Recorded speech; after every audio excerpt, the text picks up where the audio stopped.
శ్రీ విఘ్నేశ్వరాయ నమః. శ్రీమాత్రే నమః. శివాయ గురవే నమః. శ్రీ గురుభ్యో నమః. సచిదానందరూపాయ విశ్వోత్పత్యాదిహేతవే తాపత్రయ వినాశాయ శ్రీకృష్ణాయ వయం నమః. అత్యంత భక్తి శ్రద్ధలతోటి గజేంద్ర మోక్షణ కథని వింటూ ఉన్నటువంటి భక్తులందరికీ కూడా సాధువాదాలు చెల్లించుకుంటూ మనం ఈ రోజున 4వ భాగంలోకి ప్రవేశిస్తున్నాం. నిన్నటి రోజున మనం మూలంలో వ్యాస మహర్షి ఆంధ్రీకరించినటువంటి భాగవతంలో పోతన గారు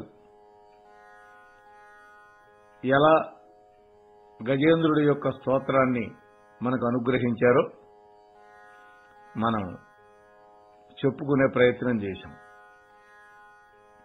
ఈ రోజున పోతన గారు మహాభక్తుడు కాబట్టి గజేంద్రుడి యొక్క రక్షణ పరమాత్మ అద్భుతంగా చేస్తే ఎలా ఉంటుంది అని ఆయన భావన. అందుకని ఆయన మూలంలో లేనటువంటి దాన్ని విస్తృతం చేసి మనకు అందించారు. దాంట్లో భాగంగా ఈ రోజున చాలాసేపు ప్రార్థన చేశాడు గజేంద్రుడు. అనేక విధాలుగా ఆ పరమాత్మని స్తోత్రం చేశాడు. కానీ ఆయన రక్షించడానికి రాలా. అప్పుడు ఆయనకు కూడా అనుమానం వచ్చింది, మనకు కూడా వస్తుంటుంది అనుమానం. కలడందురు దీనులయడ కలడందురు పరమయోగి గణముల పాలను కలడందురు అన్ని దిశలను కలడు కలండను వాడు కలడో లేడో. ఇక్కడ కలడు కలడు కలడు అనేటువంటి శబ్దాన్ని పదే పదే ప్రయోగించారు. కవితా సౌందర్యం.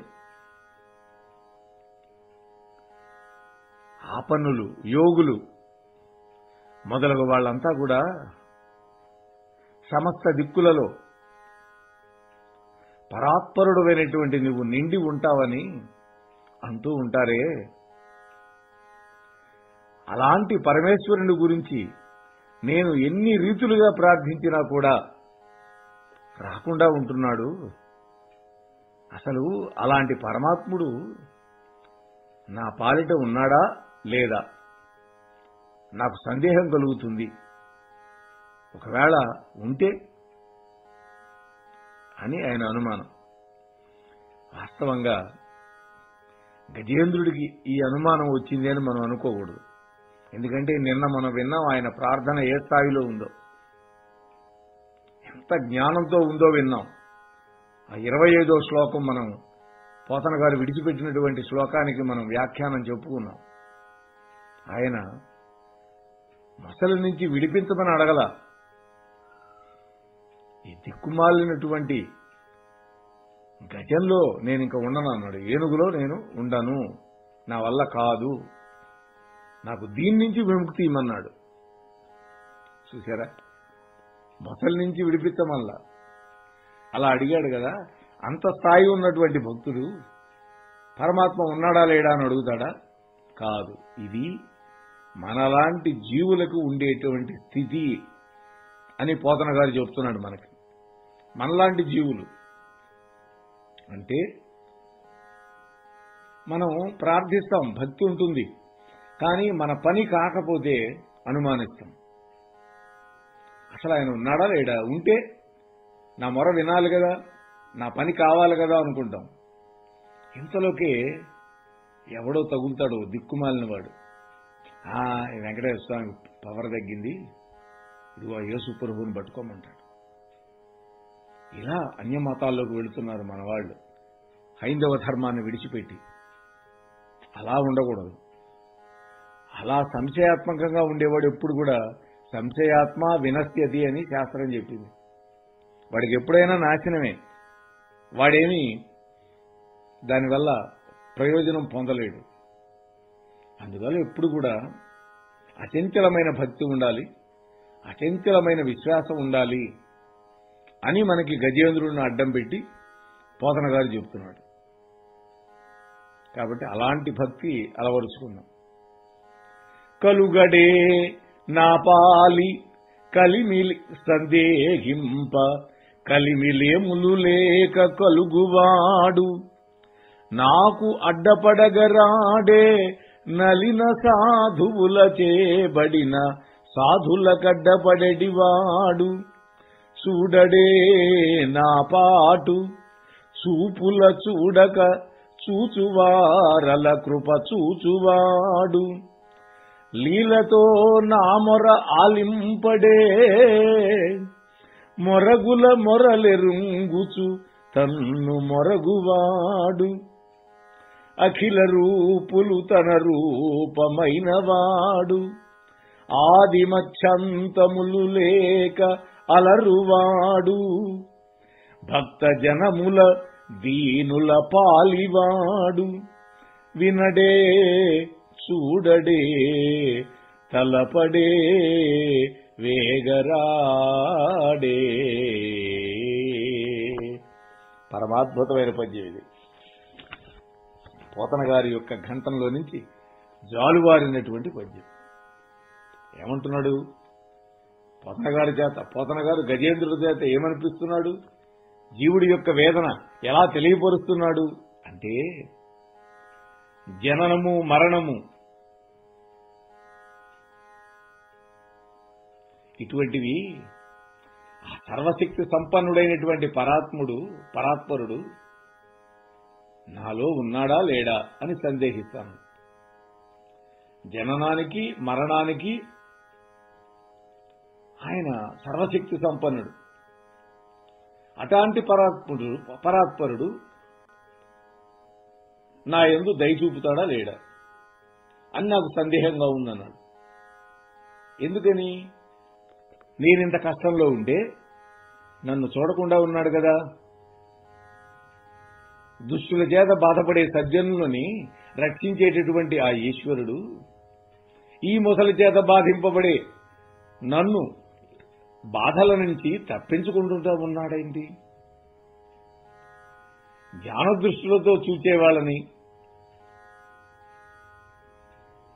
తన వశంలో చేర్చుకుంటాడు. మరి నా బాధను చూడకుండా ఊరుకుంటున్నాడేంటి? చూడండి,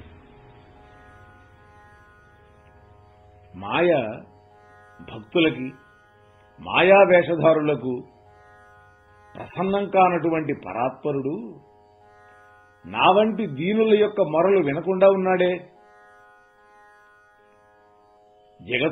ఆయనే జగత్స్వరూపుడు, సృష్టి స్థితి లయలకు కారకుడు. అలా ప్రకాశించేవాడై కూడా తననే దీనంగా ప్రార్థించే దీనులను కాపాడాలని కంకణం కట్టుకున్నటువంటి వాడు, రక్షించాలనుకునేటువంటి వాడు ఆ పరబ్రహ్మం నా మొర విని నా మీద దయగలిగి నన్ను రక్షించడానికి ఎప్పుడొస్తాడో కదా, ఏ కాలానికి వస్తాడో ఎంత కాలానికి వస్తాడో అని అంటున్నాడు. విశ్వకరు విశ్వదూరుని విశ్వాత్ముని విశ్వవేద్యు విశ్వున విశ్వున్ శాశ్వతు అజు బ్రహ్మ ప్రభునీశ్వరును పరమ పురుషు నే సేవింతు. ఆయన ప్రపంచానికి సృష్టికర్త అయినా కూడా ప్రపంచానికి తనకు సంబంధం లేకుండా ఉంటాడు. తానే సృష్టించాడు, కానీ ఆ ప్రపంచంతో ఆయన సంఘం పెట్టుకోడు. ఆయన జగత్తు యొక్క స్వరూపుడు, ప్రపంచం మొత్తం తనలోనే పెట్టుకున్నటువంటి నిత్యుడు. ఆయనే విశ్వకర్ముడు, అంటే విశ్వంలో ఉన్నటువంటి అందరి చేత కర్మలు చేయించేవాడు ఆయనే. బ్రహ్మ కంటే కూడా అధికుడు అన్నాడు. ఇక్కడ బ్రహ్మ అంటే వేదం అంటారు. అంటే వేదం కూడా ఆయన్ని కీర్తించలేదు, వేదం కంటే కూడా ఎక్కువైనటువంటి వాడు, ఉత్తముడైనటువంటి విశ్వకర్త ఆయన, అటువంటి వాడిని సేవిస్తున్నాను అన్నాడు. పరమాత్మ, ఈ పరబ్రహ్మం విశ్వానికి కర్త ఆయనే, అలాగే విశ్వానికి భర్త ఆయనే. కర్త అంటే సృష్టికర్త, భర్త అంటే పోషించేవాడు, భరించేవాడు. అలాగే విశ్వహర్త కూడా ఆయనే. హర్త అంటే హరించేవాడు, మనందరినీ కూడా లయింపజేస్తాడు ప్రళయకాలంలో. ఇవన్నీ చేసేది ఆయనే, నిత్యుడైనటువంటి వాడు ఆయన. వేదం కూడా ఆయన గురించి చెప్పలేదు, ఎందుకని వేదమే ఆయనలో నుంచి వచ్చింది. ఇంక వేదమేం కీర్తించగలుగుతుంది ఆ పరమాత్మని? ఇలా విలపిస్తూ ఉన్నాడు. అప్పుడు ఆ గజరాజు తన మనస్సులోనే ఈశ్వరుడు ఉన్నట్లుగా ధ్యానించడం మొదలుపెట్టాడు. అప్పుడు తెలుసుకున్నాడు, ఈశ్వర సర్వభూతానాం హృద్దేశే అర్జున తిష్టది అని భగవద్గీత చెప్పిందిగా. ప్రతివాడి యొక్క హృదయంలో నేనే జంత్రగాడు బొమ్మలను ఆడించే విధంగా ఉంటానన్నాడుగా ఆయన. అందుకని తన మనస్సులో ఉన్నాడని, అలాగే తన ఎదురుగానే ఉన్నాడు అని భావన చేశాడు. ఇది కావలసింది. అంటే పరమాత్మ తనలో ఉన్నాడు, సర్వ విశ్వంలో వ్యాపించి ఉన్నాడు అనేటువంటి జ్ఞానం ఎప్పుడైతే వస్తుందో అది మనల్ని పరమాత్మ దగ్గరికి తీసుకువెళ్ళేటటువంటి ఒక గొప్ప సోపానం. ఇవాళ పరమాత్మ యొక్క అనుగ్రహం వల్ల ఆయనకి ఆ జ్ఞానం కలిగింది. అందుకని పరమాత్మ తన ఎదుటే ఉన్నట్లుగా మాట్లాడుతున్నాడు, తన మొర వినిపిస్తున్నాడు. పోతన గారి పద్యాల్లో ఆణిముత్యాలు లాంటి పద్యాలు ఇక్కడి నుంచి వస్తాయి.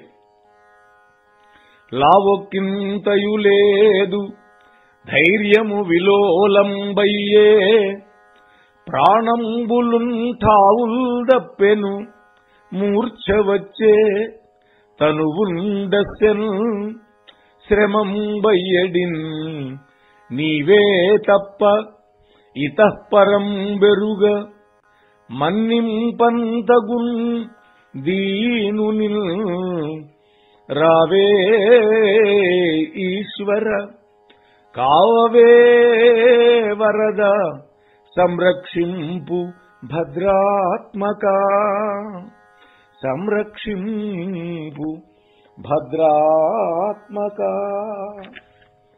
ఓ స్వామి, ఓ ఈశ్వర, ఇంతవరకు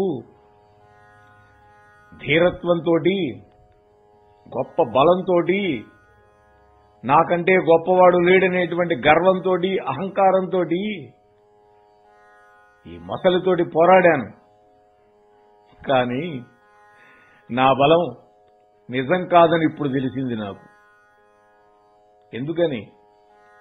బలయుతులకు దుర్బలులకు బలమెవ్వడు, నీకు నాకు బలమెవ్వడు అని ప్రహ్లాదుడు అన్నాడు. బలం లేని వాళ్ళకి, బలం ఉన్న వాళ్ళకి, నీకు నాకు అంటే నీకంటే హిరణ్యకశిపుడు అని అక్కడ, నాకంటే ప్రహ్లాదుడికి, సమస్త జీవులకి బలమెవ్వడో వాడే నాకు బలం అన్నాడు ఆయన. ఇక్కడ కూడా తాను గొప్ప బలవంతుణ్ణి, ఇంతమంది దశలక్ష కోటి కరణీనాథుండనై అనుకున్నాడు కదా. ఇవన్నీ వృధా ప్రయాసాన్ని నాకు తెలిసింది అంటున్నాడు. నా బలం నశించిపోయింది, దీనిని గెలవగలనే ధైర్యం పోయింది, నా ప్రాణాలు అన్నుబట్టినాయి, వాటి యొక్క స్థానాలు దాటిపోయినాయి, అవి ఎక్కడా లేవు. అంటే పాన అంటే ప్రాణ, అపాన, వ్యాన, ఉదాన, సమాన వాయువులు అనేటువంటివి ఉన్నాయి. పంచ ప్రాణాలు, పంచ ఉప ప్రాణాలు కూడా ఉన్నాయి. కూరము, కురకురము, ధనంజయము, దేవదత్తము లాంటి 5 ఉప ప్రాణాలు ఉన్నాయి. అవన్నీ ఉంటేనే శివం, లేకపోతే శవం. అవన్నీ వాటి స్థానాలు తప్పిపోయినాయి. నేను ఇదివరకు ఎన్ని నేరాలు చేశానో నాకే తెలియదు స్వామి, నన్ను క్షమించు. ఓ భగవంతుడా, నీవు తప్ప నాకు మరొక దిక్కు లేదు. ఇది సర్వస్య సంపూర్ణ శరణాగతి. నీవే తప్ప ఇతఃపరం బెరుగన్. ఇది చాలా తేలికనుకుంటారు, పొరపాటు. అహంకారం మనలో చావనంత వరకు ఈ శరణాగత తత్వం అనేది అలవడదు. పైకంటుంటాడు అంతా దేవుడిదే అని, వాడి మనస్సులో మాత్రం అంతా నా పరిధివే అనుకుంటాడు. అది మానవ నైజం. అలా కాదు, శాబ్దికంగా కాదు, హృదయపూర్వకంగా పరమాత్మ యొక్క పాదాల వద్ద మన యొక్క అహంకారాన్ని, మమకారాన్ని విడిచిపెట్టగలిగితే అది సర్వస్య సంపూర్ణ శరణాగతి.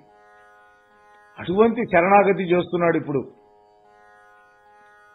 ఓ భగవంతుడా, నా వద్దకు వచ్చి నా కష్టాలను బాపి నన్ను కాపాడు అని ఆర్తితోటి ప్రార్థించాడు.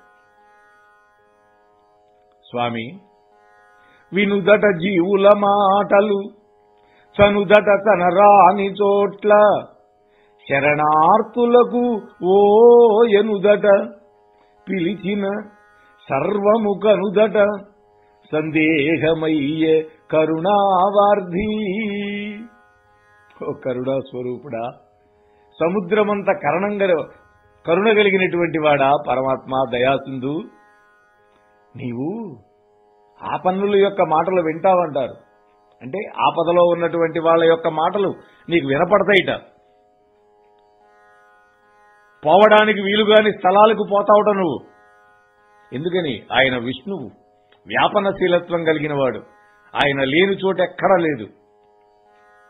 అలాగే శరణార్థులు నిన్ను పిలిస్తే ఓ వస్తున్నాను అంటావుట.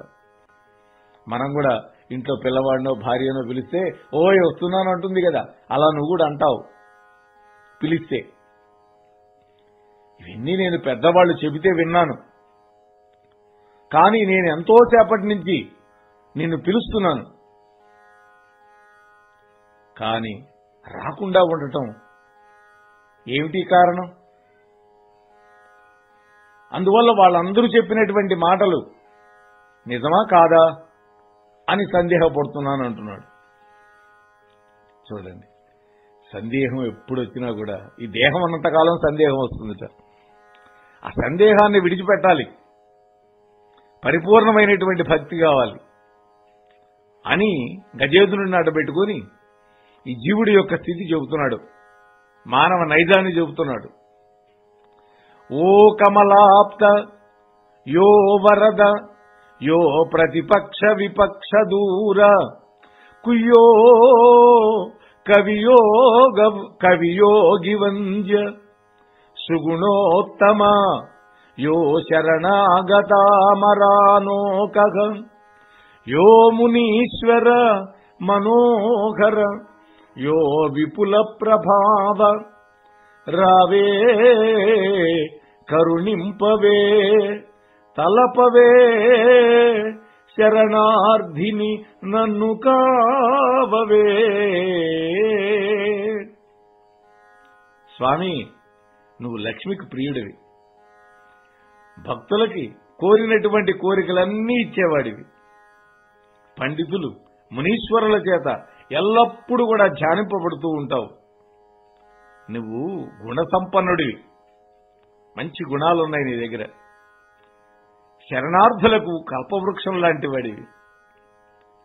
యోగీంద్ర మానస హరుండవు, అంటే యోగీశ్వరుల యొక్క మనస్సును దొంగిలిస్తూ ఉంటావు. మహాప్రభావం కలవాడివైన ఓ పరాత్పరా, నేను నిన్ను శరణు వేడుకుంటున్నాను. నా మొరలు విని త్వరితంగా నా కష్టాలను నివారించి కాపాడు స్వామి అని ఆర్తిగా ప్రార్థన చేస్తూ ఉన్నాడు గజేంద్రుడు.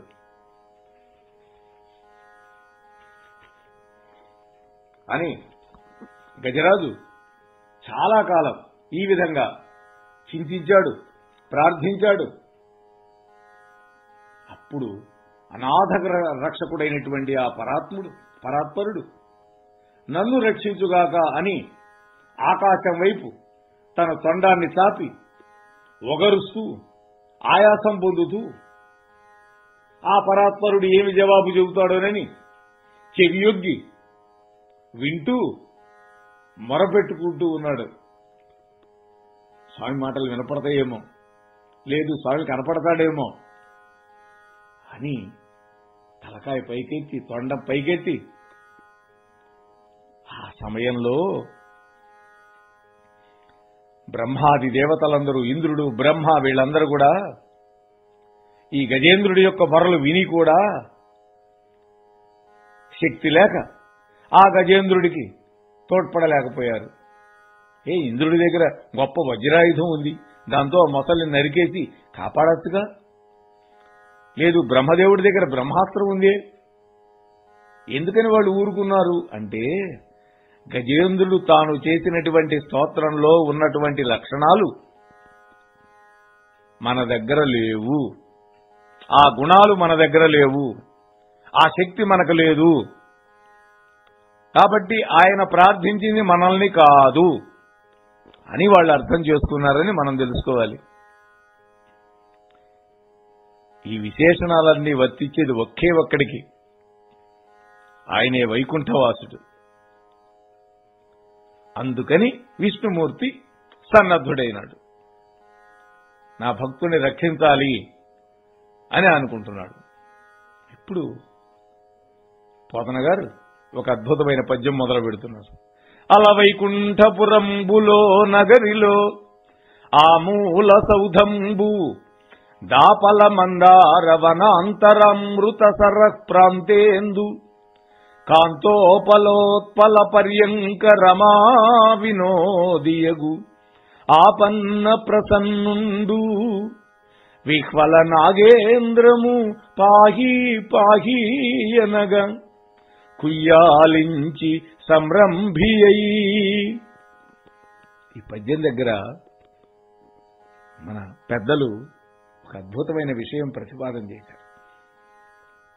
భక్తితోటి అలవైకుంఠపురంబులో నగరిలో అని ప్రారంభం చేశాడు పోతన గారు. వెంటనే అలే వైకుంఠం ఎలా ఉంటుంది అని ఆయన ఆలోచిస్తే తట్టలేదు ఆలోచన. చూడండి, అంతటి వాడికి తట్టలేదంటే నమ్మశక్యంగా ఉంటుందా మనకి? కానీ దీంట్లో ఉన్న ఆంతర్యం అర్థం చేసుకోవాలి. అప్పుడు వాళ్ళ అమ్మాయిని పిలిచి, అమ్మాయి ఇంతవరకే గుర్తొచ్చింది పద్యం, నేను మళ్ళీ కొంచెం బయటికి వెళ్ళొచ్చి రాస్తాను అని చెప్పి బయటికి వెళ్ళాడు. ఆయన అటు వెళ్ళిన 5 నిమిషాలకి రాముడే పోతన రూపంలో వచ్చాడు. ఆయన రామభక్తుడు కదా. వచ్చి అమ్మాయి పుస్తకం తీసుకురా ఆలోచన వచ్చింది. అప్పుడు ఆమె తాటేకుల కట్ట ఆ ఘంటను తీసుకొచ్చి ఇచ్చింది. స్వామి ముత్యాల లాంటి అక్షరాలతోటి రాసి వెళ్ళిపోయినాడు. కాసేపటికి ఒక అరగంటకో గంటకు పోతన గారు వచ్చాడు. వచ్చి అమ్మా ఆ గ్రంథం తీసుకురా, పద్యం స్మరణకు వచ్చింది, రాస్తాను అన్నాడు. ఆ అమ్మాయి ఏంది, అదేంది నాన్న నువ్వు వెళ్ళిన 5 నిమిషాలకే తిరిగి వచ్చావు, వచ్చి పుస్తకాల కట్టదేమంటే తెచ్చిచ్చాను, పద్యం రాశావు కదా అన్నాడు. నేను వచ్చాను అన్నాడు ఆశ్చర్యంగా. అప్పుడు ఆ కట్ట తెచ్చిచ్చింది అమ్మాయి. చూస్తే అందమైనటువంటి ముత్యాల వంటి అక్షరాలతోటి ఆ పద్యం పూర్తి చేసి ఉంది. అది భక్తుడి యొక్క వైభవం. భక్తుడికి ఎప్పుడు కష్టం వచ్చినా ఆయన తట్టుకోలేడు. భక్తుడు గొప్పది.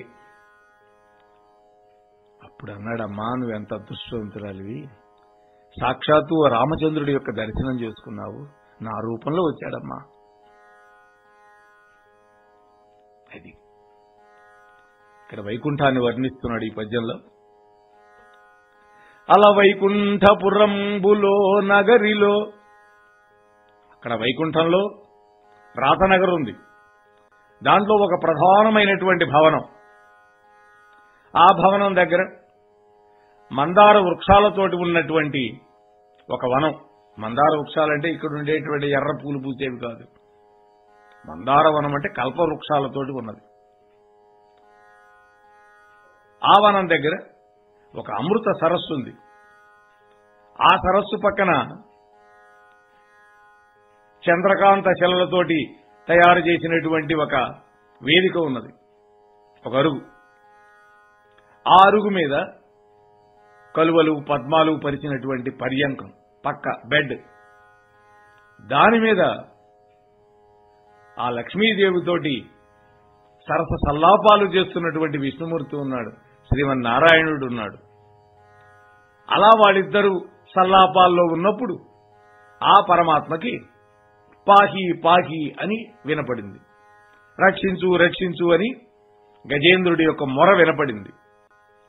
ఎప్పుడైతే ఆ మొర వినపడిందో వెంటనే సంరంభంతో లేచాడు స్వామి. మామూలుగా లేవల, ఉలిక్కిపడి లేచాడు. లేచిన వాడు ఏం చేశాట? సిరికింజెప్పడు శంఖ చక్రయుగముంచేదోయి సంధింపడు, ఏ పరివారంబును చీరడు, అభ్రగపతిన్ పన్నింపడు, ఆకర్ణికంతరధమ్మిల్లము చక్కనొత్తడు, వివాద ప్రోద్ధిత శ్రీకుచోపరిచేలాంచలమైన వీడడు, గజ ప్రాణా అవనోత్సాహియై. చాలా చిత్రమైనటువంటి పద్యం. సిరికించెప్పడు, అప్పటిదాకా సరస సల్లాపాలో ఉన్నటువంటి భార్య లక్ష్మీదేవికి చెప్పల. పోని భార్యకి చెప్పకపోతే చెప్పకపోయాడు. వెళ్లేది ఏ పని మీద? మొసలి చేత బంధింపబడినటువంటి, బాధింపబడుతున్నటువంటి గజేంద్రుని రక్షించాలి. మరి రక్షించాలంటే ఏముండాలి? ఆయుధాలు ఉండాలి. కానీ ఆయన శంఖము చక్రము చేదో ఈ సంధింపడు, రెండు చేతుల్లో పట్టుకోలే వాటిని. శంఖం తీసుకోలేదు, చక్రం తీసుకోలేదు. ఏ పరివారంబును చీరడు, పరమాత్మ ఒంటరిగా వెళ్తాడా? ఆయనకు బోలెడుకు వచ్చిన మంది మార్బలం ఉంది, వాళ్ళు ఎవరిని పిలవలేదు. పోనీ వాళ్ళని పిలవకపోతే పిలవకపోయాడు. ఆయన వాహనాన్ని పిలవాలిగా, వేగంగా వెళ్లాలంటే. అభ్రగపతిం పన్నింపడు, గరుత్మంతుని పిలవల. ఆ హడావుల్లో ఆయన యొక్క ఆ యొక్క జడ ఉందే కదా, ఆ వెంట్రుకల ముడి ఊడిపోయిందిట. ఆకర్ణికంతరధమ్మిల్లము చక్కనొత్తడు, చెవుల మీద పడుతున్నాయి జుట్టు, ముంగురులు, ఉంగరాల జుట్టు పరమాత్మది. నల్లగా నిగనిగలాడిపోతే జుట్టు. ఆ జుట్టు నువ్వు కనీసం ముడేసుకోలేదుట. పోనీ హడావుల్లో ఉన్నాడు, ముడేసుకోలేదు అనుకుందాం. వివాద ప్రోద్ధిత శ్రీ కుచోపరిచేలాంచలములనైన వీడడు, వాళ్ళిద్దరూ సదరంగం ఆడుకుంటున్నారు. ఆ ఆటలో భార్య ఓడిపోతే ఆమె చెంగు పట్టుకున్నాడు, అది కూడా విడిచిపెట్టల. చూడండి ఎందుకని? గజ ప్రాణ అవనోత్సాహి అయి. ఆయన ఉద్దేశం ఒక్కటే ఒక్కటి, నా భక్తుడైనటువంటి గజరాజుని కాపాడాలి. ఇదొక్కటే ఆయన ఆలోచన. అందుకని భార్యకి చెప్పలేదు, ఏమీ చేయకుండా వెళుతున్నాడు అని ఈ పద్యం పోతన గారు రాశాడు. ఈ సందర్భంలో దీని మీద కూడా ఒక పిట్ట కథ ఉంది. శ్రీనాథుడు పోతన బావా బావమరుదులని ఒక కథ ఉంది. వాస్తవానికి శ్రీనాథుడు పోతన ఒక కాలం వాళ్ళు కానే కాదు. కానీ దీంట్లో ఉండేటువంటి ఒక రహస్యం, ఒక అద్భుతమైన విషయాన్ని ఆవిష్కరించడం కోసం మనం చెప్పుకోవాలి ఆ కథని. అంతే తప్ప ఆ కాలంలో ఉన్నాడా అని మనం ఆలోచించకూడదు. ఒకసారి శ్రీనాథ మహాకవి పోతన గారింటికి వచ్చాడు. ఆయన భార్య పిల్లలను తీసుకొని వచ్చాడు.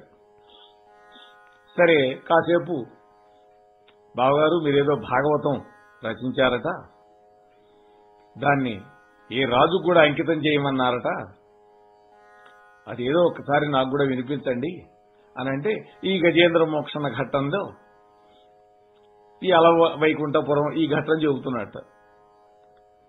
ఈ చిరికింజప్పుడు పద్యం విన్న తర్వాత ఆయన ఎగతాళిగా అన్నాడు, ఏంది బావా ఇలా రాశావు?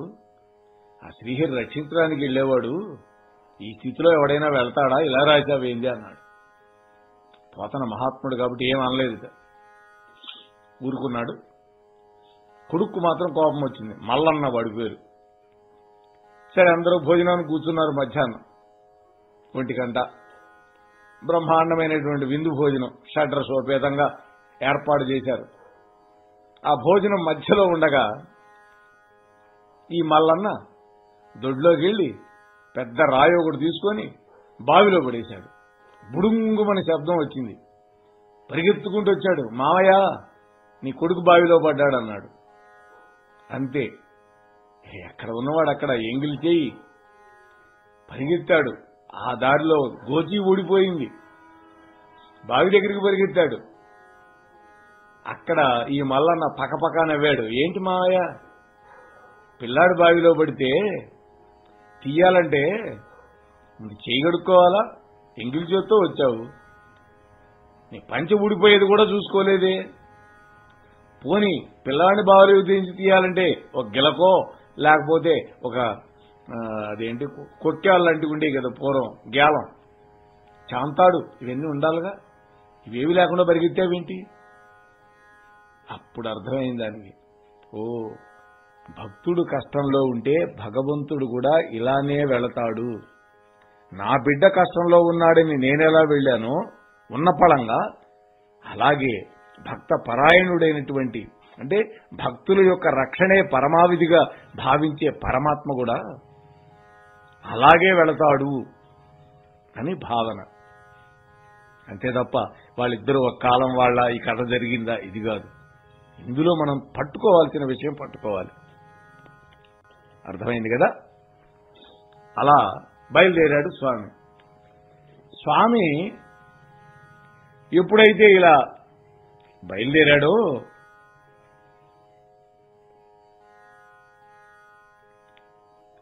ఆ లక్ష్మీదేవితోటి వినోదాలు విడిచిపెట్టాడు.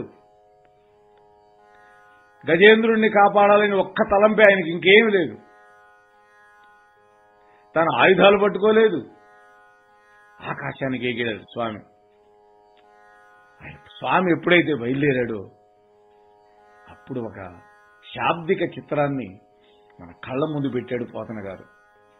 లైవ్ టెలికాస్ట్ అంటాం కదా, అలాంటిది అన్నమాట ఈ పద్యం.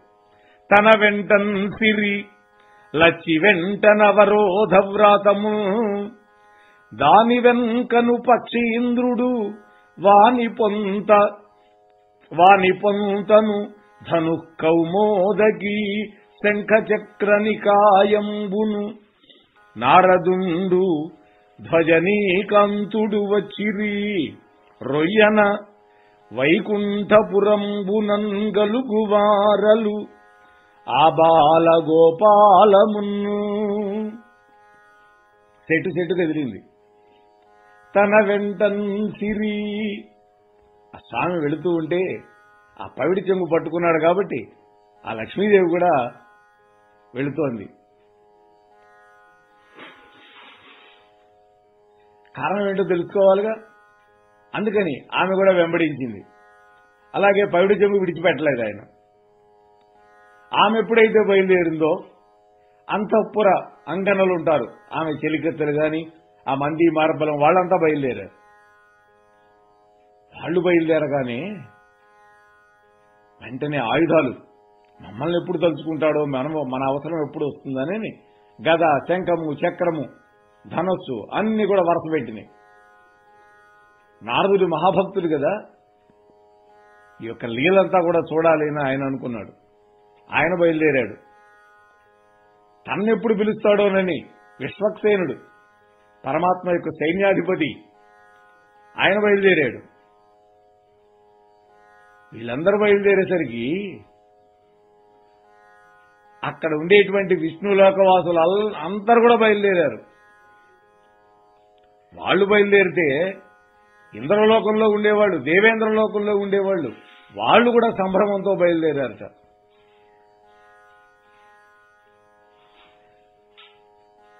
ఆ సమయంలో ఆ లక్ష్మీదేవి తన ముఖాన్ని కమలం అనేటువంటి భ్రాంతి చేత తుమ్మెదలు అమ్మవారి ముఖాన్ని కమలముఖి, చంద్రముఖి ఆమె, కమలం లాంటి ముఖం. కమలం అనుకొని కొన్ని తుమ్మెదలు తేనె తాగాలని వచ్చి వాళ్తున్నాయిట. ఇక్కడ భర్త ఏమన్నా కొంగు విడిచిపెట్టలా. ఆమె వాటిని విసురుకుంటూ భర్త వెంట వెళుతూ మనస్సులో అనుకుంది, తన వేంచేయు పదంబు పేర్కొనడు అనాథ స్త్రీ జనాలాపముల్ వినెనో మృత్యులు మృత్యులించిరో కలుల్ వేద ప్రపంచంబులం ధనుజానీకము దేవతా నగరిపై దండెత్తెనో భక్తులంగని చక్రాయుధుండేడి చూపుండని ధిక్కారించిరో దుర్జనులు. అద్భుతమైనటువంటి పద్యం. అమ్మవారు అనుకుంటున్నది, భర్త తాను ఎక్కడికి వెళుతున్నాడో చెప్పడు. బహుశా ఏదైనా అనాథ స్త్రీలు తమని కాపాడమని పిలిచారేమో. అలనాడు కౌరవ సభలో ద్రౌపదీదేవిని వస్త్రాపహరణం చేస్తూ ఉంటే ఆమె పరమాత్మను ప్రార్థిస్తే ఆమెకు అక్షయమైన చీరలు ఇచ్చాడు కదా, అలా ఎవరైనా స్త్రీ ఆర్తనాదం చేసి పిలిచిందేమో. లేదు, సోమకుడు అనేటువంటి రాక్షసుడు వేదాలను మళ్ళా అపహరించాడా? లేదంటే రాక్షసులు దేవేంద్రుడి యొక్క పురం మీద దాడి చేయడానికి వెళ్లారా? అందుకని వాళ్ళని రక్షించడానికి వెళుతున్నాడా? లేదా దుర్మార్గులైన భక్తులు భక్తుడిని చూసి ఏడై విష్ణువు చూపు అని ఏమైనా అడిగారా, బెదిరించారా? ప్రహ్లాదోపాఖ్యానం గుర్తు చేసుకుంటున్నారు. ఇలా ఆమె తర్కించుకొని ఆలోచిస్తూ ఉన్నది, తనలో తనే ఆలోచిస్తున్నది. ఆ తల్లి అలా వెళుతూ ఉంటే, నడుస్తూ ఉంటే ఆ చెవి కమ్మలు అదురుతున్నాయిట. అయినా వాటిని సరిదిద్దుకోలేదు. ఆమె కొప్పు ముడి కూడా విడిపోయింది, దాన్ని మళ్ళీ ముడేసుకోలేదు. అలాగే ఆ నుదుటి మీద బొట్టు కొంచెం చెమట వల్ల చెదిరిపోయింది. అలాగే ప్రాణేశ్వరుడు చేతిలో పట్టుకున్నటువంటి పైట కొంగుని అలానే విడిపించుకోలేక ఆమె కూడా ఆ విష్ణువు వెంట వెళుతూ ఉంది. ఆ సమయంలో ఒక అద్భుతమైన పద్యం రాశారు పోతన గారు. అడిగేదనని కడువడిజను నడిగిన తను మగుడనుడుగడని నడయుడుగును వెడవెడ సిడిముడి తడబడ నడుగిడు నడుగిడదు జడిమ నడుగిడు నెడల. దీన్ని సర్వలఘు కందము అని అంటారు, ఈ ఛందస్సు సంబంధించిన దాంట్లో. అంటే దీంట్లో కేవలం రెండే గురువులు ఉంటాయి. యుడు గున్ అన్న దగ్గర ఒక గున్ అనే దగ్గర ఒక గురువు, లన్ అనేటువంటి చివర పంక్తిలో రెండో పంక్తి, నాలుగో పంక్తిలో రెండు గురువులు తప్ప ఎక్కడా కూడా ద్విత్వం లేదు. మహాప్రాణాక్షరాలు కానీ ఎక్కడా లేవు. అలాంటి సర్వలఘు కందం. ఈ పద్యం నడక కూడా చూడండి, అమ్మవారు ఎలా తడబడుతుందో ఈ పద్యం నడక కూడా అలానే ఉంటుంది. అడిగేదన నీకు అడువడిజను నడిగినదను మగుడనుడుగా. చూడండి ఆ శబ్దాలు. వెడవెడ సిడి ముడి దడబడ నడుగిడు నడుగిడదు జడమా నడుగిడు నెడలం. అది మహాత్ముల యొక్క కవితా సౌందర్యం. చాలా మంది పద్యాలు రాస్తారు, కానీ మేము కూడా పద్యం రాశామని చెప్పుకోవడానికి తప్ప పనికిరాదు. తన భర్త వేగరపాటుతో ఎక్కడికి వెళుతున్నాడో తెలుసుకోవాలని ముందుకు అడిగేస్తుంది, అడుగుదామని. కానీ ఈ తొందరలో చెప్పడేమో అని వెనుకాడుతుంది. మరలా ముందుకు అడిగేస్తుంది, మళ్ళీ కాసేపు ఆగిపోతుంది. ఇలా ఆమె యొక్క సంశయం ఎలా ఉందో ఇక్కడ పద్యం నడక కూడా అలాగే నడిపాడు పోతన గారు.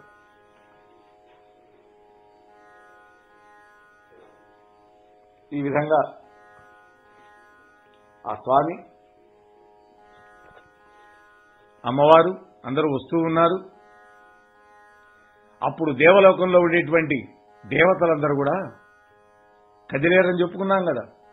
వాళ్ళు కూడా అదిగో శ్రీహరి వస్తున్నాడు, అదిగో లక్ష్మి ఆయనతోనే ఉన్నది, అదిగో పాంచజన్యం, అదిగో నారదముని వస్తున్నాడు, చక్రం అదిగో, శంఖం అదిగో, అదిగో గరుత్మంతుడు కూడా ఆ వెంటనే వస్తూ ఉన్నాడు అనుకుంటూ వాళ్ళంతా కూడా నమో నారాయణాయ అనేటువంటి మంత్రాన్ని జపించుకుంటూ, ఓం నమో నారాయణాయ అనేటువంటి మహత్తరమైనటువంటి మంత్రం,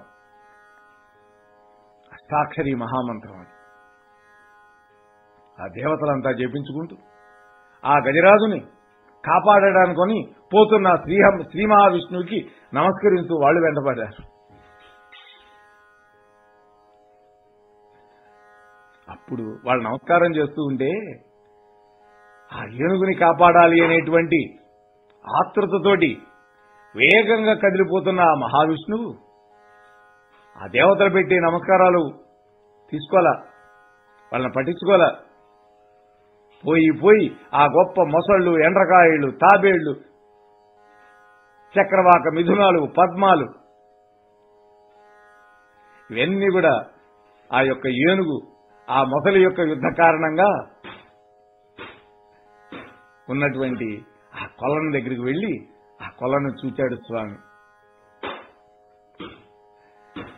హారతితో వెళ్ళాడు, రక్షించాలని వెళ్ళాడు. చూడండి, రక్షించడానికి వెళ్ళినటువంటి పరమాత్మ ఏమీ పట్టించుకోవాలా, ఎవరిని పట్టించుకోవాలా. భార్య కొంగు పట్టుకున్నాననేటువంటి ఆలోచన లేదు, తన వాహనం ఎక్కలేదనే ఆలోచన అంతకంటే లేదు, ఆయుధాలు పట్టుకోలేదు. దారిలో వస్తుంటే దేవతలు నమస్కారం చేస్తున్నారు, ఇంద్రాది దేవతలు, వాళ్ళని పట్టించుకోలేదు. ఆయన ఆలోచన అంతా భక్తుడి మీదే ఉంది. కరుణా సింధుడు శౌరి వారి చరమున్ ఖండింపగా పంపే సత్వరితాకంపిత భూమి చక్రము మహోజ్జద్విస్ఫులింగచ్చట పరిభూతాంబర శుక్రమున్ బహువిధ బ్రహ్మాండ భాండచ్చటాంతర నిర్విక్రము పాలిత అఖిల సుధాంధం చక్రము సుధాంధచక్రమున్ చక్రమున్. అద్భుతమైనటువంటి పద్యాలు రాస్తాడు పోతన గారు. అమితమైనటువంటి దయగలిగినటువంటి ఆ శ్రీహరి ఆ మొసలిని సంహరించాలి, దాని తలకాయ నరికేయాలి అనేటువంటి ఆలోచనతోటి వేగంగా ఆ భూమి మీద నడుస్తూ ఉన్నాడు. అక్కడ దిగి ఆయన యొక్క అడుగుల యొక్క దానివల్ల భూమి కంపించింది, అదిరిపోయింది భూమి. బ్రహ్మాండంగా ప్రకాశిస్తూ నిప్పు రవ్వలు రాలుస్తూ నిరాటంకంగా వ్యాపించేటటువంటి శక్తి కలిగినటువంటి ఆ చక్రాయుధాన్ని విడిచిపెట్టాడు స్వామి. హరయే నమః, శ్రీకృష్ణాయ నమః. ఎప్పుడైతే పరమాత్మ చక్రాన్ని విడిచిపెట్టాడో ఆ చక్రం వెంటనే తామర కొలంలో ఉన్నటువంటి స్త్రీని కౌగలించే చందంగా జలక్రీడ సొల్పుడికి ఏదించిన సూర్యుడిలాగా ఆ సుదర్శన చక్రం ఆ కొలం మొత్తాన్ని కూడా ఆ సరస్సుని కల్లోలపరిచింది. గుబిల్లు గుబిల్లుమని ధ్వనితోటి ఆ లోపలికి ప్రవేశించింది. ఆ మొసలి కాలు పట్టుకున్నటువంటి ఆ క్రూరమైనటువంటి ఆ మొసలి యొక్క శిరస్సును ఖండించబడేసింది ఆ చక్రం. ఆ సుదర్శన చక్రం వేగంతో మేరు పర్వతంలాగా ఉండే దేహాలు కలిగినటువంటి ఆ అడవి ఏనుగులన్నింటికీ భయము కలిగించటం, మిక్కిలి క్రోధం గల ఆ ఏనుగు రక్తధారలతో మునిగి దప్పితీరిన పట్టుదలతో పోరాడినటువంటి గెలవటానికి ఇచ్చగలిగినటువంటి ఆ మొసలి యొక్క తలను తురించింది. గొప్ప వర్ణన చేస్తాడు. పర్వతం అంత దేహం ఉంది ఆ ఏనుక్కి. ఆ మొసలేం తక్కువది కాదు. పర్వతం అంతా దేహం ఉండి కూడా ఆ మొసలితోటి పోరాడలేక ఆ మొసలి కరకర కురుకుతున్నది, దాని కాళ్ళు రక్తం పీల్చేస్తున్నది. ఆ ఏనుగు రక్తధారంలో మునిగిపోయింది కదా. అటువంటి ఆ ఏనుగుని కాపాడటానికి ఆ భయంకరమైనటువంటి మొసలి యొక్క శిరస్సుని ఖండించి పడేసింది. ఆ సందర్భంలో ఒక అద్భుతం జరిగిందని రాశారు పోతన గారు. మకరమొకటి రవిజొచ్చెను, మకరము మరి ఒకటి ధనదు మాటున డాగెను, మకరాలయమున తిరిగెడు మకరంబులు కూర్మరాజు మరువున కరిగెను. ఇక్కడ మకరం అనేటువంటి శబ్దం వాడాడు పోతన గారు. మకరం అంటే మొసలి. ఎప్పుడైతే ఈ భయంకరమైన మొసలి సుదర్శన చక్రం చేత ఖండింపబడిందో అక్కడున్న మిగిలినటువంటి మొసళ్ళు ఉన్నాయి కదా, వాటి భార్యలు పుత్రులు, వాటిల్లో ఒక మొసలి ఆ శింసుమార చక్రంలో ఉంటుంది. ఈ రాసులు 12 రాసులు, ఆ 12 రాసుల్లో ఒకటైనటువంటి మకర రాశిలో పోయి దూరింది. ఇంకొకటి ఏం చేసింది, మకరము అనేటువంటి పేరుతో ఉండే నిధి ఉంది కుబేరుడి దగ్గర, ఆ నిధిలో పోయి దూరింది. మిగిలినవి ఉన్నాయే మొసళ్ళు, అవన్నీ కూడా ఆ కూర్మరాజు ఉన్నాడు, తాబేలులకు రాజు, ఆది కూర్మం, ఆయన యొక్క చాటుకు వెళ్లి దాక్కున్నాయిట అని ఒక అద్భుతమైనటువంటి రాశాడు. అలా రాహువు చేత మింగబడి తిరిగి విడవబడినటువంటి చంద్రుడిలాగా ఉపమానం వేశాడు. ఇందాక ఫస్ట్ లో ఏమన్నాడు, భాను కబళించు స్వర్భానుపగిది అన్నాడు. అక్కడ మొట్టమొదట ఆ ఏనుగుని మొసలి పట్టినప్పుడు అంటే సూర్యుడిని పట్టుకునే రాహువులాగా అని అక్కడ ప్రయోగం చేశాడు. అంటే గ్రహణం పడితే కొంతకాలానికి విడిచిపెడుతుంది కదా, అలానే ఈ మొసలి పట్టు నుంచి కూడా గజరాజు విడిపించుకుంటాడనేటువంటి ఒక సందేశాన్ని అక్కడే ఇచ్చాడు మనకి. ఇక్కడేముంటున్నాడు, రాహువు చేత మింగబడినటువంటి చంద్రుడు మళ్లీ విడిచిపెడితే ఎలా ప్రకాశిస్తాడో అలాగే సంసార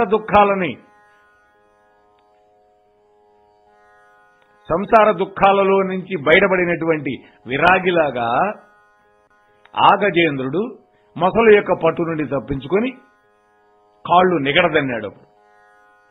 అప్పుడు ఆయన భార్యలు ఒడ్డునున్నాయి కదా, అవన్నీ కూడా తొండంతో నీళ్లు తీసుకొని ఆనందంగా భర్త మీద చల్లినీట. అప్పుడు ఆయనకి ఆయాసం తీర్చింది. అప్పుడు స్వామి ఏం చేశాడో చూడండి. పూరించన్ హరి పాంచజన్యము కృపాంభోరాసి సౌజన్యము భూరిధ్యాన చలాచలీకృత మహాభూత ప్రచైతన్యము సారోదారసిత ప్రభాచకిత పర్జన్యాదిరాజన్యము దూరీభూత విపన్న దైన్యమును నిర్ధూత ద్విషచైతన్యము. స్వామి తన యొక్క శంఖం పూరించాడు. స్వామి యొక్క శంఖం పేరు పాంచజన్యము. పంచజనుడు అనేటువంటి రాక్షసుడి యొక్క కడుపుని చీల్చి బయటికి తీస్తే వచ్చినటువంటి శంఖం అది, అందుకని దాని పేరు పాంచజన్యము. ఆ శ్రీ మహావిష్ణువు ఇంద్రాది దేవతలు కూడా ఆశ్చర్యపోయేటటువంటి, భక్తుల యొక్క కష్టాలను తీర్చేటటువంటి, శత్రువులను సంహరించేటటువంటి తన యొక్క పాంచజన్యాన్ని పూరించాడు. ఆ పాంచజన్యం యొక్క శంఖం యొక్క ధ్వని అంత అద్భుతంగా ఉంటుంది. మహాభారతంలో కూడా అర్జునుడి దగ్గర దేవదత్తం అనే శంఖం ఉంది, కృష్ణుడి దగ్గర పాంచజన్యం ఉంది. యుద్ధంలో వాళ్ళు ఆ శంఖాలు పూరిస్తే శత్రువుల యొక్క గుండెలు దడదడదడలాడేవి, బలహీనులైతే పడి చచ్చిపోయేవాళ్ళు. అలాంటి శంఖధ్వని. అలాగే పరమాత్ముడి యొక్క మందిరంలో శంఖధ్వానం చేస్తారు భక్తులు. ఆ శంఖధ్వని అంటే అంత ఇష్టం పరమాత్మకి. అలా స్వామి తన యొక్క పాంచజన్య శంఖాన్ని పూరించాడు. అప్పుడు ఆకాశంలో నిలబడి ఎంతో చూస్తున్నారు కదా దేవతలంతా. వాళ్ళంతా దేవదుందుపులు మోగించారు, నగారాలు మ్రోగించారు, శంఖధ్వానాలు చేశారు వాళ్ళు కూడా. అప్పుడు మంద మారుతాలు తామరపూల వాసనతోటి చక్కగా వీచినాయి. దేవతలు పుష్పవర్షం కురిపించారు. అప్సరసలు వేడుకతోటి నాట్యం చేశారు. అన్ని వైపులా జయఘోషలు వినిపించినాయి. సముద్రుడు తన కెరటాలతో ఎత్తుగా చెలరేగి ఆకాశగంగను ముద్దుడుపుతున్నాడా అన్నట్టున్నట్ట ఆ పాల సముద్రం అంత ఉప్పొంగింది. ఓ పరీక్షిత్ మహారాజా, శుకబ్రహ్మ అంటున్నాడు, విష్ణువు తన యొక్క అమృత హస్తాలతోటి ఆ గజరాజుని మడుగు నుండి బయటకు తీశాడు. తీసి దాని యొక్క చెక్కిళ్ల దగ్గర మదజలం కారుతుంటే దాన్ని తుడిచాడు, దాని వీపు తట్టాడు, దాని శరీరం అంతా నిమిరాడు స్వామి. బా ఇందరికి అభయంబులిచ్చు చేయి కందువమగు బంగారు చేయి అని అన్నమయ్య ఆ భగవంతుడి యొక్క దివ్య హస్తాన్ని పొగిడాడు. అలాగే అలనాడు బలిచక్రవర్తి కూడా ఆ భగవంతుడి యొక్క దివ్య హస్తం కింద ఉండడం, నా చెయ్యి పైన ఉండడం అని అహంకరించాడు. వామన చరిత్రలో ఉంటుంది. అప్పుడు శ్రీహరి కర సంస్పర్శను దేహము దాహంబుమాని ధృతి కరణీ సందోహమును తాను గజపతి మోహన ఘీంకార శబ్దములతో నొప్పెన్.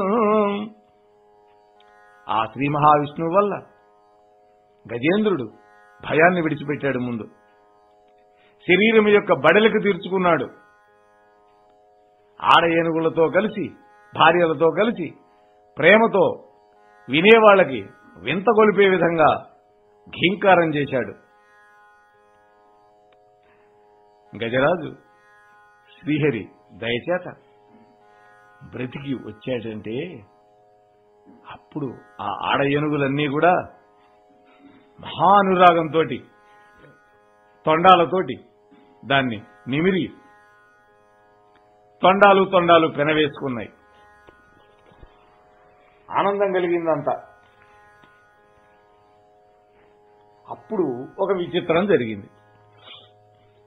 ఆ ఖండింపబడినటువంటి ఆ మొసలి దేహంలో నుంచి ఒక దివ్య పురుషుడు బయటకు వచ్చాడు. అద్భుతమైనటువంటి కిరీటంతో, మంచి వస్త్రాలతోటి, ఆభరణాలతోటి ఉన్నటువంటి ఒక దివ్య స్వరూపుడు బయటకు వచ్చి ఆ పరమాత్మకి నమస్కారం చేసి, స్వామి, ఇవాళ మీ యొక్క దయా విశేషం వల్ల నా యొక్క శాపానికి విముక్తి లభించింది అని అంటే, అప్పుడు ఆ పరీక్షిత్ మహారాజు శుకబ్రహ్మని అడిగాడు, ఎవడయ్యా ఆ వ్యక్తి అని. అప్పుడు శుకుడు చెప్పాడు, నాయనా, ఆ బయటకు వచ్చినటువంటి వాడు హూహు అనేటువంటి గంధర్వుడు. ఒకానొకప్పుడు దేవల మహర్షి ఒక నదిలో స్నానం చేస్తూ ఉన్నాడు. ఈ హూహు అనేటువంటి గంధర్వుడు తన యొక్క భార్యలతోటి స్నానం చేస్తూ ఆ మహర్షిని ఆట పట్టించాలనుకున్నాడు. నీళ్లలో మునిగి వెళ్లి ఆ మహర్షి యొక్క కాలు పట్టుకుని గుంజాడు. ఆయన ఒక్కసారిగా కళ్ళు తెరిచి ఆ గంధర్వుడు చూసి, ఓరి దురాత్మ, దురహంకారి, నేను అనుష్ఠానం చేసుకుంటూ ఉంటే నువ్వు ఈ విధంగా ప్రవర్తిస్తావా? నీళ్లలో ఉండి నన్ను పట్టుకుంటావా? ఓ, కాబట్టి నువ్వు నీళ్లలో ఉండే మొసలి వైపోమన్నాడు. చూడండి, ఆ త్రికూట పర్వతం దగ్గర ఉండేటువంటి అడవి దగ్గర ఉండే సరోవరంలో పడి ఉండిపోమన్నాడు. వాడికప్పుడు జ్ఞానోదయమై కాళ్ళ మీద పడ్డాడు. మహాత్మా, అహంకారంతో చేశాను, కన్ను మిన్ను గానక నన్ను క్షమించండి, నా శాప విమోచనం చెప్పండి అని అడిగాడు. అప్పుడు ఆయన దయదలిచి, ఒకానొక సందర్భంలో నీ మడుగులోకి వచ్చినటువంటి ఒక పెద్ద ఏనుగును పట్టుకుంటావు. ఆ ఏనుగు కూడా కారణ జన్ముడే, ఆయన కూడా శాపోపహతుడే. మీ ఇద్దరి మధ్య యుద్ధం అనేక సంవత్సరాలు జరుగుతుంది. చివరికి ఆ ఏనుగు నీ నుంచి తప్పించుకోలేక ఆ నిర్గుణ పరమాత్మని ప్రార్థిస్తాడు. అప్పుడు ఆ పరమాత్మ వచ్చి తన యొక్క చక్రాయుధంతో నీ శిరస్సు ఖండిస్తాడు. అప్పుడు నీకు శాప విమోచనం అన్నాడు. వాస్తవానికి ఈ శాపమా వరమా ఆలోచించండి. పురాణాల్లో కనిపించే శాపాలన్నీ వరాలే. పరమాత్మ యొక్క సుదర్శన చక్రం అంటే ఏంటి? ఆ చక్రంతో ఎవడైనా సరే ఖండించబడితే వాడికి దివ్య జ్ఞానం లభిస్తుంది. ఆనాడు శిశుపాలుడి యొక్క శిరస్సు కూడా ఖండించింది రాజసూయాగ సమయంలో ఆ చక్రం. అప్పుడు వాడి దేహంలో నుంచి ఒక దివ్యమైన జ్యోతి వచ్చి పరమాత్మ శ్రీకృష్ణులో సమిలీనమైంది. అప్పుడు ఆశ్చర్యపోయిన ధర్మరాజు నారద మహర్షిని అడిగితే అప్పుడు జయ విజయుల వృత్తాంతం అంతా చెప్పుకొచ్చారు. అది చివరి జన్మ కాబట్టి పరమాత్మ తనలో లీనం చేసుకున్నాడు. ఇక్కడ కూడా ఆ గంధర్వుడికి అలా శాప విముక్తి కలిగింది. మరి స్వామి, ఆ ఏనుగు కథ కూడా చెప్పండి అన్నాడు. అప్పుడు పూర్వం ద్రవిడ దేశానికి ఒక పుణ్యాత్ముడైనటువంటి రాజున్నాడయ్యా. ఆయన పేరు ఇంద్రజుమ్నుడు. విష్ణు భక్తుల్లో శ్రేష్టమైనటువంటి వాడు. అతడు ఒక పర్వత శిఖరం మీద కూర్చొని మౌనవ్రతం పూని సర్వేశ్వరుడైనటువంటి ఆ శ్రీమన్నారాయణమూర్తికి ధ్యానం చేసుకుంటూ ఉన్నాడు మనస్సులోనే. ఆ సమయంలో అగస్త్య మహర్షి వచ్చాడు అక్కడికి. ధ్యానంలో ఉండటం వల్ల ఆ మహర్షి రాకన గమనించక ఆయనకి నమస్కారం చేయలేదు. అప్పుడు ఆయన గౌరవించలేదని, నమస్కరించలేదని ఆ అగస్త్య మహర్షి కోపం వచ్చి, నువ్వు మదంతో ప్రవర్తించావు, అజ్ఞానంతో ప్రవర్తించావు, అహంకారంతో ఉన్నావు. కాబట్టి అజ్ఞానానికి, అహంకారానికి, మదానికి హేతువైనటువంటి ఏనుగు జన్మెత్తపోమన్నాడు. అలాగే నీ పరివారం అంతా కూడా ఏనుగులే నిన్ను సేవిస్తే పొమ్మన్నాడు. ఆయన కూడా ఈ యొక్క త్రికూట పర్వత ప్రాంతంలో నుండి ఉన్నటువంటి ఈ అడవిలో సంచరించమని చెప్పించాడు. అప్పుడు కళ్ళు తెరిచినటువంటి మహారాజు ఆ మహర్షి యొక్క కాళ్ళ మీద పడి ప్రార్థించాడు. అప్పుడు ఆయన అనుగ్రహించి, ఒకప్పుడు నువ్వు దాహార్తి కోసమని ఒక మడుగులోకి ప్రవేశిస్తావు. ఆ మడుగులో ఉన్నటువంటి భయంకరమైన మొసలి నిన్ను పట్టుకుంటుంది. దాని నుంచి విడిపెట్టడానికి ఎంతో ప్రయత్నం చేస్తావు. చివరికి పూర్వజన్మలో, ఈ జన్మలో నువ్వు చేసుకున్నటువంటి పుణ్యం వల్ల ఆ పరమాత్మ అనుగ్రహం లభించి ఆయన్ని నువ్వు స్తోత్రం చేస్తావు. అప్పుడు ఆయన వచ్చి నిన్ను మొసలి నుంచి విడిపిస్తాడయ్యా అని ఆయన చెప్పాడు అని గజరాజు యొక్క కథ కూడా చెప్పాడు. తర్వాత అవన్నీ చెప్పిన తర్వాత అప్పుడు స్వామి లక్ష్మీదేవి వైపు తిరిగాడు. అప్పటిదాకా ఆయన ఏం పట్టించుకోలే, ఆ చెంగును కూడా విడిచిపెట్టలా. అమ్మవారితో అంటున్నాడు, ఓ కమలముఖి, నువ్వు నా వెంట వస్తూ నీ పైట కొమ్ముకు కూడా విడిపించుకోలేదే, నా గురించి ఏమనుకుంటున్నావు అని అడిగాడు. చూడండి, అడిగితే ఇంకా అంటున్నాడు, ఓ ప్రియసఖి, నన్ను మరిచిపోతే నేను వాళ్ళని మరిచిపోతానని తెలుసుకొని నన్ను ఒక్కొక్కప్పుడు మరువకుండా సేవించుకుంటారు కొంతమంది భక్తులు.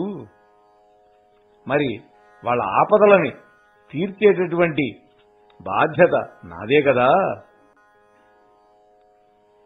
మరి నన్ను విడవకుండా ధ్యానించేటటువంటి వాళ్ళ యొక్క యోగక్షేమాలను విచారిస్తానని నేను చెప్పా కదా అన్నాడు కదా. పరిత్రాణాయ సాధూనాం వినాశాయ చ దుష్కృతాం ధర్మ సంస్థాపనార్థాయ సంభవామి యుగే యుగే అన్నాడు కదా. అలాగే యోగక్షేమం వహామ్యహం అని కూడా అన్నాడుగా. యోగం క్షేమం ఏమిటి ఈ రెండు పదాలకు అర్థమని ఒకానొక సందర్భంలో ఒక మహానుభావుడిని అడిగితే ఆయన చెప్పిన మాట చాలా తేలిగ్గా చెప్పాడు. యోగము అంటే మనకు లేనిది లభించడం యోగం. మనం అంటుంటాం ఎవడైనా సరే బాగా డబ్బో పదవి వస్తే వాడికి యోగం పట్టింది అంటాం. అంటే అంతకుముందు లేనిది వాడికి వచ్చింది. మరి క్షేమం అంటే ఆ వచ్చినటువంటిది పోకుండా ఉండటమే క్షేమం. అది యోగక్షేమం. ఈ రెండు చూసేది ఆయనే, మనకిచ్చేది ఆయనే, ఆ సంపదను నిలబెట్టేది కూడా ఆయనే. అలా నిలబెట్టుకోవాలంటే ఏం చేయాలి? ఆయన పాదాలు విడవకుండా పట్టుకోవాలి, ఆయన నామం విడవకుండా పట్టుకోవాలి. అప్పుడు ఆయన మనల్ని విడిచిపెట్టడు. అంతేగాని డబ్బు రాగానే అహంకారంతో ప్రవర్తించామా నా అంతటి వాడు లేడని ఆ బలి చక్రవర్తికి పట్టిన గతే పడుతుంది. పాతాళానికి నెట్టి పారేశాడు. అలా ఎప్పుడైతే స్వామి అన్నాడో ఆ లక్ష్మీదేవి చిరులు నవ్వి కోప్పళ్ళామే. చూడండి ఆ తల్లి ఎటువంటిదో. దేవా దేవరయడుగులు భావంబున నిలిపి కొనుచు పనినా పనిగా కోవల్లభ ఏమనియదని వెంటనే వచ్చుచుంటిని నిఖిలాధిపతి. సమస్త లోకాలని కాపాడేటటువంటి వాడా, నా ప్రాణవల్లభుడా, మీ యొక్క దివ్య పాదాలను నా మనస్సులో నిలుపుకొని ధ్యానించడం కంటే నాకు వేరే పనేం ఉంటుందయ్యా. చూశారా అమ్మ, మహాభక్తురాలు ఆ తల్లి. కాబట్టి మరేమీ తలంచుకోకుండా మీరు వెళుతూ ఉంటే మీ వెంబడే వచ్చాను. నేనేమి అనుకోలేదు, మిమ్మల్ని గురించి తప్పుగా అనుకోలేదు అని అమ్మవారు అంది. దీనులకు యాలింపను దీనుల రక్షింపమేలు దీవన బొందను దీనావన నీ కొప్పును దీన పరాధీన దేవదేవ మహేశ. భర్త యొక్క ఔన్నత్యాన్ని, పరమాత్మ యొక్క ఔన్నత్యాన్ని అద్భుతంగా శ్లాఘిస్తోంది లక్ష్మీదేవి. స్వామి, నొచ్చిన వాళ్లకి నువ్వే కొంగు బంగారమై వాళ్లకు లోబడి రక్షించేటటువంటి దేవదేవుడినటువంటి ఓ సర్వేశ్వరుడా,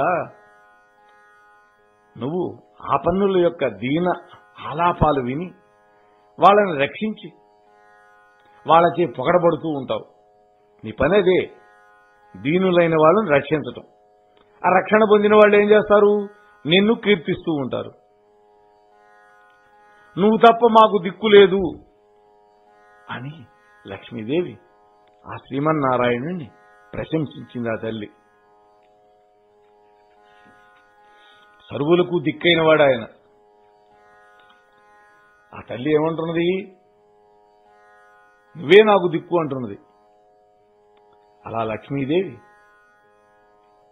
భక్తితోటి స్తోత్రం చేస్తూ ఉంటే ఆ దేవదేవుడు ఆ లక్ష్మీదేవిని చూచి ప్రేమతోటి ముచ్చట్లాడుతూ చిరునవ్వుతో ఆమెను కౌగిలించుకున్నాడు. అప్పుడు నారదుడు, విశ్వక్సేనుడు వాళ్ళందరూ కూడా వెంట వస్తూ ఉంటే గంధర్వులు, సిద్ధులు, సాధ్యులు స్తోత్రాలు చేస్తూ ఉంటే గరుడ వాహనం ఎక్కి వైకుంఠానికి పోబోతూ ఈ ఘట్టానికి ఫలశ్రుతి స్వామే చెప్పిళ్ళాడు. మామూలుగా అనేక ఘట్టాలకి సుఖబ్రహ్మో లేకపోతే వ్యాసుడో చెప్తుంటారు ఫలశ్రుతి. కానీ ఈ గజేంద్ర మోక్షణ ఘట్టానికి సాక్షాత్తు విష్ణుమూర్తి చెప్పాడు ఫలశ్రుతి. అందుకని ఈ ఘట్టానికి అంత గొప్ప పేరు వచ్చింది. నరనాథ నీకును నా చేత వివరింపబడిన ఈ కృష్ణానుభవమైన గజరాజమోక్షణ కథ వినువారికి యశములిచ్చును కల్మషాపహంబు దుస్వప్ననాశంబు దుఃఖ సంహారంబు ప్రొద్దుల మేల్కాంచి పూత వృత్తి నిత్యంబు పఠించు నిర్మలాత్ములకులైన విప్రులకును బహు విభవమరు సంపద కల్గు పీడలు శాంతి బొందు సుఖము సిద్ధించు వర్ధిల్లు శోభనములు మోక్షమరచేతి దయ్యుండు ముదము చేరుననుచు విష్ణుండు ప్రీతుడై ఆనతిచ్చే. విష్ణుమూర్తి ప్రీతి చెందినవాడై ఈ విధంగా ఆనతిచ్చాడయా మహారాజా అని సుఖబ్రహ్మ ఆ పరీక్షిణ్ మహారాజుకు చెబుతున్నాడు. నీకు వినిపించినటువంటి ఈ విష్ణుమూర్తి యొక్క గొప్ప వైభవాన్ని తెలిపేటటువంటి ఈ గజేంద్ర మోక్షణం అనేటువంటి కథ వినేవాళ్లకి గొప్ప కీర్తి కలిగిస్తుంది. అలాగే పాపాలను పోగొట్టి మోక్షం ఇస్తుంది.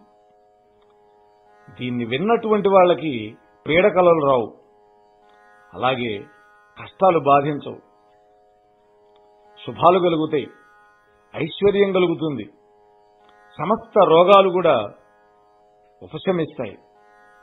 అలాంటి వారికి మోక్షం అరచేతిలో ఉంటుంది, సంతోషం కలుగుతుంది అని సాక్షాత్తు విష్ణుమూర్తి ఈ ఘట్టానికి అద్భుతమైనటువంటి ఒక ఫలశ్రుతి అందించారు. సుఖబ్రహ్మ చెబుతున్నాడు ఇప్పుడు, గజరాజ మోక్షణంబను నిజముగా పఠించునట్టి నియతాత్ములకు గజరాజ వరదుడిచ్చును గజ తురగ చందనములు కైవల్యంబును. ఈ గజేంద్ర మోక్షం అనేటువంటి కథని శ్రద్ధతోటి భక్తితోటి వినేటటువంటి జితేంద్రియులైనటువంటి మానవులకి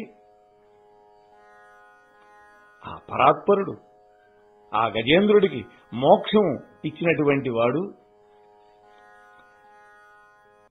ఏమిస్తాడు? మనందరికీ ఏనుగులు ఇస్తాట, గుర్రాలు ఇస్తాట, రత్నాలు ఇస్తాట. ఇప్పుడు ఆ ఏనుగులు ఇస్తే మనం ఏం చేసుకుంటాం ఈ కాలంలో అంటే మంచి కార్లు ఇస్తాడని అర్థం చేసుకోండి. రథాలు ఇస్తాడంటే మంచి వెహికల్స్ అని మనం అన్వయం చేసుకుందాం. అలాగే అనేకమైనటువంటి రత్నాలు. ఇహలోకంలో సుఖాలు ఇస్తాడు అంటే భూలోకంలో మంచి సుఖాలు అనుభవిస్తాం, చివరికి మరణించిన తర్వాత ఆ మోక్షానికి అర్హుడవుతాడు వాడు, తన లోకానికి తీసుకుంటాడు పరమాత్మ అని ఈ యొక్క అద్భుతమైనటువంటి కథని మనకి సుఖబ్రహ్మ అందించాడు. అయితే ఈ కథలో ఉన్నటువంటి కొన్ని మనకు అసంగతంగా కనిపించే వాటిని వ్యాఖ్యాతలు వాటికి సంకేతార్థాలు మనకు అందించారు. వాస్తవానికి ఈ ఏనుగు మొసలి కథ మోక్షం పొందాలి అనుకునేటువంటి వాడికి ఇలాంటి కథ ఎందుకు చెప్తాడు? దాంట్లో అంతరార్థం లేకపోతే శుకుడు.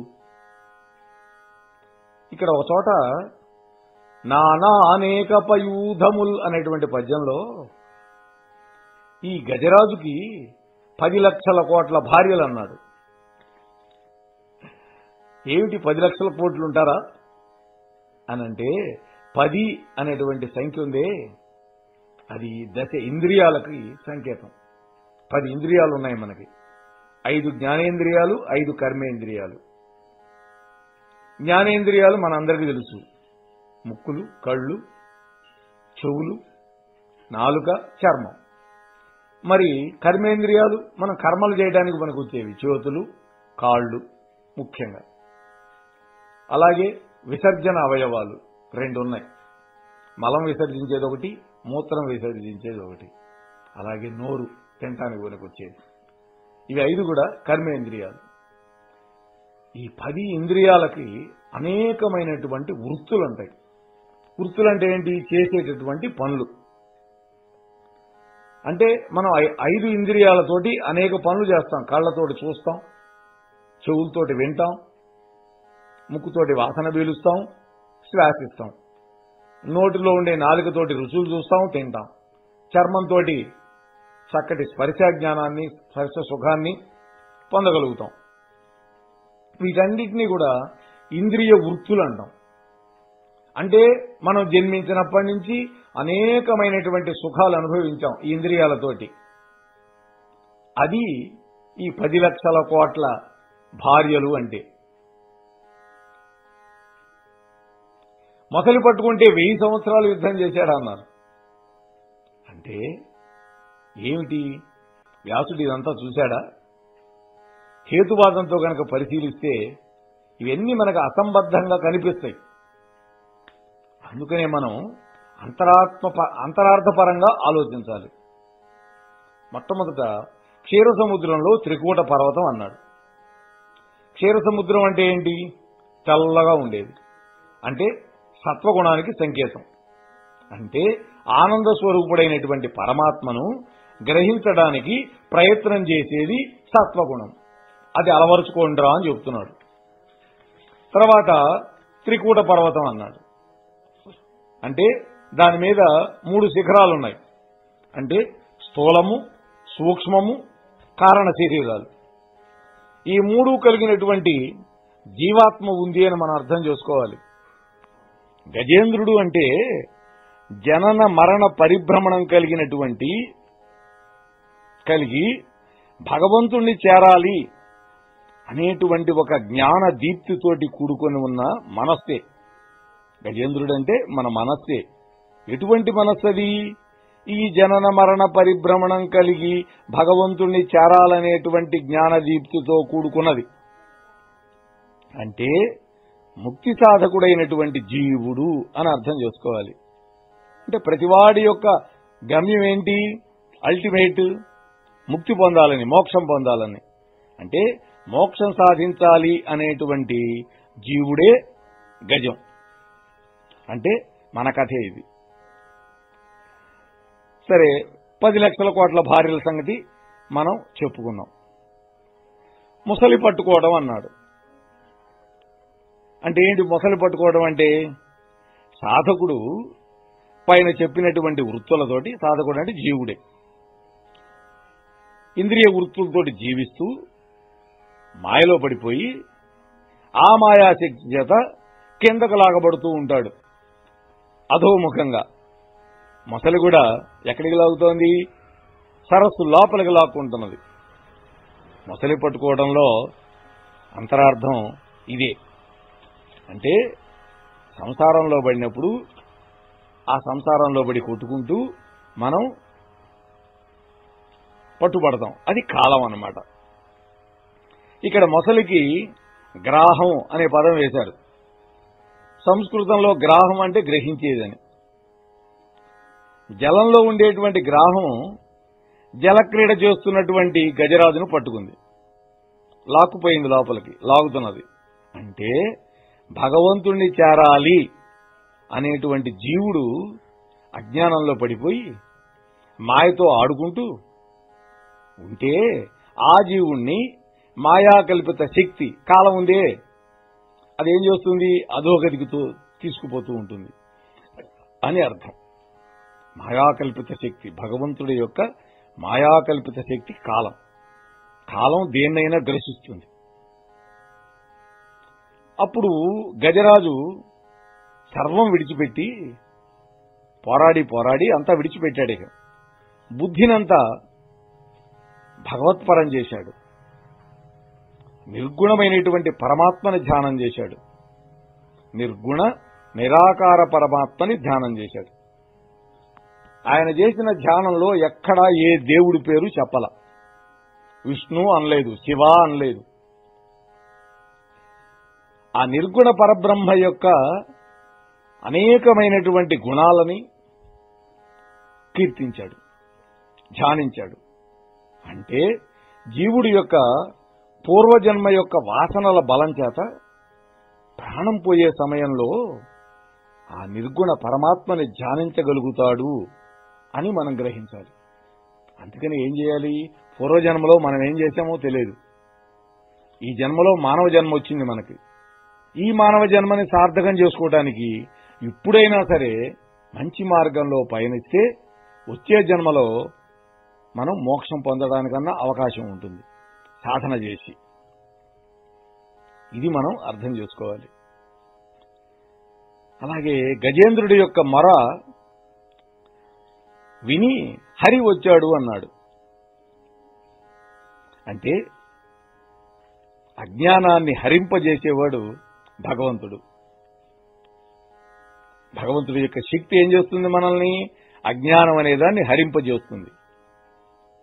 ఇక్కడ సాధకుడికి కలిగింది ఇదన్నమాట. హరి అంటే హరించేది అని.